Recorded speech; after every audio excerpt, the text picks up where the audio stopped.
વલસાડના Sarodi national highway પર Swift કારને નડ્યો અકસ્માત। રસ્તાની બાજુમાં આવેલા ખાડામાં સ્વિફ્ટ ઉતરી જતા કારમાં સવાર 3 લોકોને ઈજા, એકનું મોત।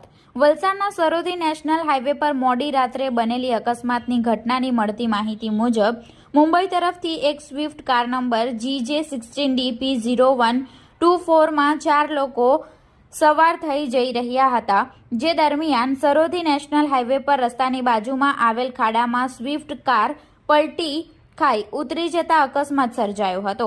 જો કે અકસ્માતમાં લોકો ઘટના સ્થળે દોડી આવ્યા હતા અને કારમાં સવાર લોકોને બહાર કાઢતા 4 ઈસમો પૈકી એક રમેશ પારેખનું ઘટના સ્થળે મોત થયું હતું।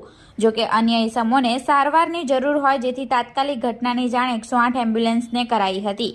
ઘટનાની જાણ થતાં જ 108ની ટીમ તાત્કાલિક ઘટના સ્થળે દોડી આવી ઈજાગ્રસ્તોને વલસાડની સિવિલ હોસ્પિટલમાં ખસેડવામાં આવ્યા અને ત્યારબાદ વલસાડ રૂરલ પોલીસની ટીમ ઘટના સ્થળે દોડી આવી કારને ખાડામાંથી બહાર કઢાવી કારમાંથી કિંમતી સામાન કાઢ્યા બાદ સમગ્ર મામલાને થારે પાડ્યો હતો।